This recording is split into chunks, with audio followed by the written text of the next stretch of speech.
ஓம் பங்கார் அடிகளே ஓம். ஓம் சக்தி. சக்தியில் அனைவருக்கும் என்னுடைய அன்பான வணக்கம். சக்தியில் ஒரு சமயங்க ஆரம்ப காலத்தில் சித்ரா பௌர்ணமியை முன்னிட்டு அம்மா ஈரோடு மாவட்ட இளைஞரணை கூப்பிட்டுங்க. நாங்கள் தான் வேற யாரு ஒரு 2 மாதம் இருக்கிறப்ப சொன்னாங்க, உங்கள் மாவட்டத்தில் இளம் விதவைகள் அதிகமாக இருக்கின்றார்கள், அதை நிவர்த்தி செய்வதற்காக நான் ஒரு உபாயம் சொல்கிறேன், அதை செய்யுங்கள்னு சொன்னாங்க. என்னங்க அம்மா அப்படின்னு கேட்டோம். இந்த யாகத்தில் கோந்துக்கிற சக்திகளுக்கெல்லாம் துணி எடுத்து கொடுங்கடா. பெண்களுக்கு சேலையும் ரவுக்கையும், ஆண்களுக்கு வேட்டி துண்டு அப்படி எடுத்து கொடுங்கன்னு சொல்லி சொன்னாங்க. இப்படி பார்த்தீங்க அம்மாவுடைய கருணை. உங்கள் மாவட்டத்தில் இளம் விதவைகள் அதிகமாக இருக்கின்றார்கள், அதை தடுக்கணும், அதை தடுப்பதற்காக நீங்கள் தொண்டு செய்யுங்கள், இந்த உபாயத்தை செய்யுங்கள் அப்படின்னு அம்மா எங்களுக்கு சொல்லி கொடுத்தாங்க. சக்தியில் சரிங்கம்மா அப்படின்ட்டு நாங்களுமே அதுக்கு உண்டான வேலையில் இறங்கணும். நோட்டீஸ் அடித்தோம். அப்பா என்ன சொல்லியிருந்தாங்கன்னா, அம்மா இந்த வேள்விக்கு வரும்பொழுது பொது யாகண்டம் அப்போ இருந்ததுங்க. இந்த வேள்விக்கு வரும்பொழுது நீங்கள் என்ன பண்ணுறீங்கன்னா, உங்கள் வீட்டினுடைய மூலையில் அடுப்பு கறி, மிளகாய், கற்பூரம், நவதானியம், சம்பத்துக்குச்சி இதையெல்லாம் வச்சு அதையெல்லாம் தீபாரம் பண்ணி திருஷ்டி கழித்து அதையெல்லாம் மொத்தமாக எடுத்து ஒரு கருப்பு துணியில் போட்டு முடிஞ்சு அதை தலையை சுற்றி கொண்டு வந்து யாகுண்டத்தில் போடுங்கன்னு சொல்லி சொல்லியிருந்தாங்க. நாங்கள் என்ன பண்ணோம், இந்த சீலை துணியெல்லாம் வாங்குகிற காசு வேணுமே. அப்போல்லாம் எங்கிட்ட வருமானம் இல்லாத காலம். அம்மாவுக்கு தொண்டு செய்கிறது ஒன்று தான் எங்களுக்கு வருமானம், அப்படி நாங்கள்லாம் இருந்தோம். தொண்டே எங்களுடைய உயிர், அப்படித்தான் நாங்கள் இருந்தப்பெல்லாம். அம்மாவை தவிர வேறு எந்த எண்ணமும் எங்களுக்கு இருக்காது. பணம் காசு சம்பாதிக்கணும், பிடிக்கணும், படிச்சிருக்கிறோமே, அதுக்கு அந்த நியாயமே இல்லை. அடுத்தடுத்து அம்மா என்ன வேலை சொல்லுவாங்க அதை செய்யணும், அப்படி காத்துக்கிறப்போம். அப்படி ஒரு மனநிலை இருந்தோம். அப்படி இருக்கும்போது சக்திகளை இப்போ எங்கிட்ட காசு ஏது, அதனால் நாங்கள்லாம் சேர்ந்து ஒரு ஐடியா பண்ணோம்.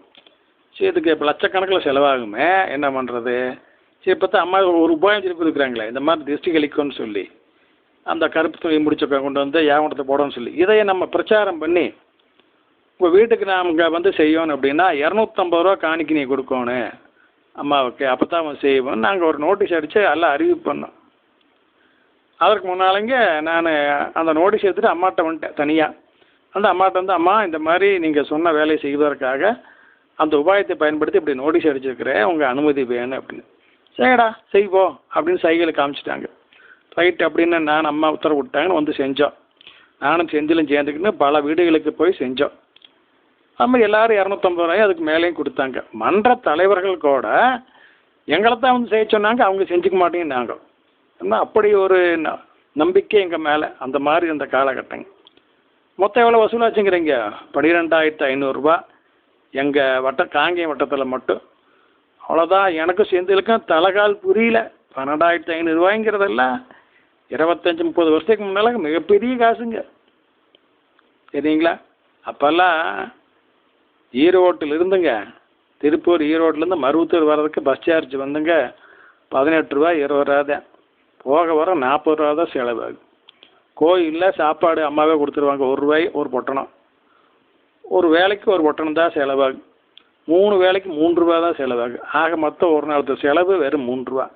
100 ரூபா கொண்டுட்டு போனால் 15 நாள் 20 நாள் மருவத்தில் தங்கி இருக்கலாம். அந்த அளவுக்கு இருந்த காலம்ங்குது. அப்படிப்பட்ட காலத்தில் 12,500 ரூபா வசூல் வச்சுன்னா எவ்வளோ பெரிய விஷயங்க. இப்படி ஒவ்வொரு தொகுதியிலையும் எல்லாம் நாங்கள் வசூல் பண்ணி கிட்டத்தட்ட 2 லட்சம் ரூபாய்க்கு மேலே சேர்த்திட்டோம். இந்த காரியம் நல்ல முறையில் நடக்கணுங்கிறக்க மேலே அம்மாட்ட ஆசீர்வாதம் வாங்கணும் இல்லைங்களா? அதனால் நாங்கள் எல்லாருமே ஒரு 15 பேர் அந்த தொகுதி தலைவர்கள்லாம் அப்போ எல்லாம் நியமிச்சிருந்தோம். அவங்க எல்லோரும் சேர்ந்து இதுக்கு அம்மா வந்து கிருட்டிச்சாமி முதலியார் அப்படின்னு கமந்தப்பாடிக்காரங்க ஈரோடு மாவட்டத்தில். அவர் இப்போ இறந்துட்டாருங்க. அவரை தலைவராக போட்டிருந்தாங்க. அவருக்கு எங்களுக்கு வயசு எவ்வளோ தெரியுங்களா வித்தியாசம்? கிட்டத்தட்ட 30 வருஷம் வித்தியாசம். அவர் அப்போவே 56 வயசு ஆனவர். நாங்கள் எல்லாம் 20-24 வயசு பசங்க. அவன் எல்லோரும் வந்தோம். அவரை கூட்டிக்கிட்டு வந்து அவர் தலைமையில் அம்மாட்ட ஆசீர்வாதம் வாங்குறாங்க. அம்மா வந்து அவர் கிடிச்சாமி அண்ணனை கையை நீட்ட சொல்லி அவர் கையில் சித்தில குங்குமத்தை வரவழைச்சி கொடுத்தாங்க.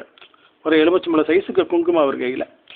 உடனே அதை பார்த்து நாங்கள்லாம் எப்படி பெத்த தாய் ஒரு பெரிய குழந்தைக்கு தின்பண்டம் கொடுத்தா உடனே மற்ற குழந்தைகள் அம்மா அம்மா எனக்கு அப்படின்னு கை நீட்டு கெஞ்சுவாங்க இல்லைங்களா, அந்த மாதிரி நாங்களே எல்லாருமே அம்மாவுக்கு எங்களுக்கு இடைவெளி எவ்வளோங்க ஒரு ஜன் தானே, பாதை தொட்டி தான் உட்காந்துட்டே இருக்கிற சுற்றியுமே கையை நீட்டு வலது கை நீட்டி அம்மா அம்மா எனக்குமான்னு எல்லாம் கெஞ்சிடும். அந்த அறுக்கூடமே ஒரே அம்மா அம்மா அம்மா அம்மாட்ட அந்த குழந்தைகள் நச்சுற மாதிரி ஐஸுக்கு நச்சுற மாதிரி அப்படி தான் நாங்கள் சத்தம் போட்டுக்கிட்டு கை நீட்டினோம். உடனே அம்மா கருணையோட உனக்குமா உனக்குமா உனக்குமா அப்படின்ட்டுங்க இந்த அம்மாவுடைய வலதுகை ஆள்காட்டி விரல் இருக்குது பாருங்க, அந்த விரலை எங்களுடைய உள்ளங்கையில் வச்சு ஒரு இழுப்பு இழுப்பாங்க, ஒரு கோடு போடுவாங்க. கோடு போட்டாங்கன்னா அந்த வெறும் விரல் எங்கள் உள்ளங்கையில் ஒரு கோடாக அம்மா இழுத்த பின்னால் அந்த இழுத்த கோட்டின்லேருந்து அவர் குங்குமம் அப்படியே கொப்பளிக்குங்க குப்பு குப்பு குப்புன்னு எங்கள் கையில். இதே மாதிரி எல்லாத்துக்கும் செஞ்சாங்க, எனக்கும் செஞ்சாங்க. நானும் தான் நான் அந்த கெஞ்சின குழந்தைய கூட்டத்தில் நானும் தான் இருந்தேன். அதனால் நான் அம்மா அம்மா அம்மா அம்மானவே உனக்குமா உனக்குமா அப்படி சொல்லி எல்லாத்துக்கும் அந்த ஒரு கோடு போட்டு விட்டாங்க. அந்த கோடு போட்ட இடத்துல அப்படி குங்குமம் கொப்பளிச்சுக்கிட்டு வருது. எல்லோரும் நாங்கள் நெத்தியில் பூசிக்கிட்டோம். வீட்டுக்கெல்லாம் கிட்டே கொடுங்க அந்த புத்தியெல்லாம் கிடையாது, உடனே எல்லாம் நெத்தியில் பூசி தலையில் பூசி வச்சு அந்த மாதிரி எல்லாருமே மிச்ச மீதியில் வைக்கல. இப்படியெல்லாம் அந்த தாய்ப்பாசமே உருவான அம்மாங்கார் அம்மா இப்படியெல்லாம் அந்த எங்களை வளர்த்துனாங்க சக்தியில். ஓம் சக்தி. ஓம் சக்தி. சக்தியில் அனைவருக்கும் என்னுடைய அன்பான வணக்கம். சக்தியிலே நேற்று பேசிகிட்டு இருக்கும்போது சக்தியில் உணர்ச்சி வசப்பட்ட காரணத்தினால சில விஷயங்கள் சொல்லாமல் போயிடுச்சுங்க. அம்மா அவர்கள் எங்களுடைய உள்ளங்கையில் தன்னுடைய ஆள்காட்டி வரல ஒவ்வொரு கோடு போட்டாங்க இல்லைங்களா, அதில் குங்குமம் நிறைய வந்தது. அந்த விரல் போட்ட இடமெல்லாம் குங்குமம் இருந்தது எங்கள் உள்ளங்கையில். இந்த நிகழ்ச்சி நடக்கும் பொழுதுங்க அம்மாவுடைய முகம் எப்படி தெரியுங்களா இருந்தது, அவ்வளவு சந்தோஷம் அம்மாவுக்கு. சிரிச்சுக்கிட்டே அம்மா எல்லாருக்கும் உனக்குமா உனக்குமா உனக்குமா அப்படின்னு எல்லாருடைய கையிலையுமே வேற கோடு போட்டு விட்டாங்க உள்ளங்கையில். யாரையும் மிஸ் பண்ணலைங்க, அத்தனை பேர்த்துக்கும் கொடுத்தாங்க. பார்த்தீங்களா எப்படி அந்த கருணை கடல் அதை நினைக்கும் பொழுது தான் அது உணர்ச்சி வசப்பட்ட சக்தியில். அதற்கு பின்னாலேங்க வேள்வி முடிஞ்சிருச்சு, சித்திராப்பன் வேள்வி முடிஞ்சிருச்சு. அதுக்கு போனால் நாங்கள் ஊருக்கு போகிறக்காக அம்மாட்ட சொல்லிட்டு போகலாம் ஆசீர்வாதம் வாங்கிட்டு போகலாங்கிறக்காக போகும்பொழுது அம்மா சொல்கிறாங்க, என்னடா இது நான் இவ்வளவு செலவு பண்ணி யாகசாலையெல்லாம் அங்கே ரெடி பண்ணி வேள்வியெல்லாம் பண்ணி செஞ்சால் என்னை பற்றி ஒருத்தருமே பேசுன இந்த பக்தர்கள்லாம், ஆனால் நீங்கள் கொடுத்த வேட்டி சீலையெல்லாம் இந்த பெண்கள் எல்லாம் கையில் வச்சுட்டு கலர் நல்லா இருக்குது, பார்டர் அப்படி இருக்குது, இது நல்லா இருக்குது, அது நல்லா இருக்குதுன்னு உங்களை பற்றி அவ்வளோ பெருமையாக பேசுகிறாங்கடா, இப்போ நீங்கள் தான்டா ஹீரோ ஆகிட்டீங்க அப்படின்னு பக்தர்கள் நாங்கள் கொடுத்த அந்த எளிமையான துணிகளை, நாங்கள் காஸ்ட்லியெல்லாம் கொடுக்கலைங்க, சாதாரணமான புடவைகள் சாதாரணமான வேஷ்டி இப்படி தான் கொடுத்தேன்.